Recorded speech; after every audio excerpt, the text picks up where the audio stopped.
বিসমিল্লাহির রহমানির রহিম। আজকে আমরা সপ্তম শ্রেণী বিজ্ঞান অনুশীলন বই পৃষ্ঠা 115 পৃষ্ঠার সমাধান দিব।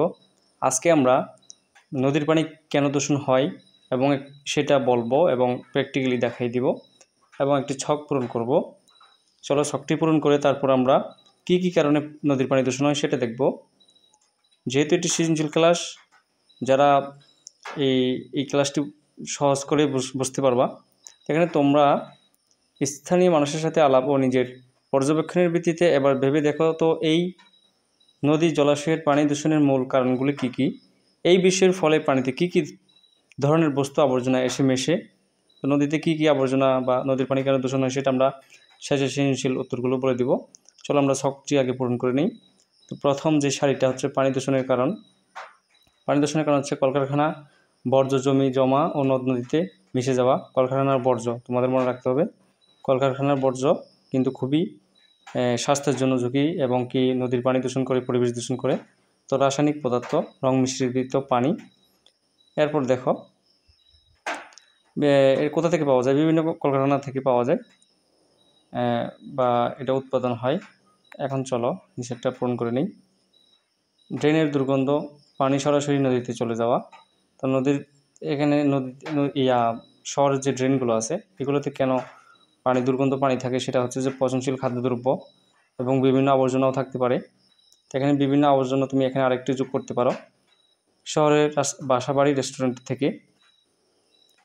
এরপর দেখো জমিতে অতিরিক্ত কীটনাশক ব্যবহার, রাসায়নিক পদার্থ।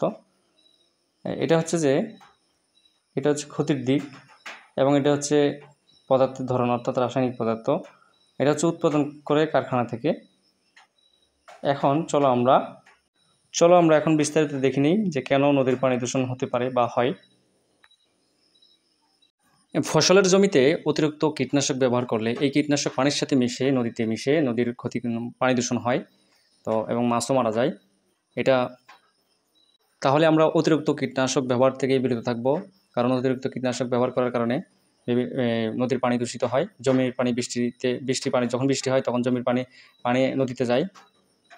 এখানে দেখো কলকারখানার রং মিশ্রিত পানি নদীর পানিতে মিশে গেলে নদীর পানি দূষিত হয়। তো এরকম চিত্র শহরের যেসব শহরের আশেপাশে কলকারখানা বেশি, সেই সব শহরের আশেপাশে এই ধরনের চিত্র দেখা যায়। তো তোমাদের মনে রাখতে হবে যে কলকারখানার পানি সরাসরি যদি নদীর পানিতে চলে যায়, তাহলে অবশ্যই নদীর পানি দূষণ হবে। তাহলে এই রং মিশ্রিত পানিগুলো পরিশোধন করতে হয় আগে। তাহলে কলকারখানার বর্জ্য যেখানে সেখানে না ফেলে আগে পরিশোধন করে, পরিবেশ বান্ধব করে, তারপর এগুলো সংরক্ষণ করতে হয়, তারপর যে কোনো জায়গায় ফেলতে হয়, না হলে পানি দূষণ হয়, নদীর পানিও দূষণ হয়। শহরে দেখা যায় রাস্তার আশেপাশে এরকম আবর্জনা থাকে, তো এই ধরনের আবর্জনা থেকে বৃষ্টির পানিতে ধুয়ে নদীতে যায়, তো নদীর পানি দূষণ হয়।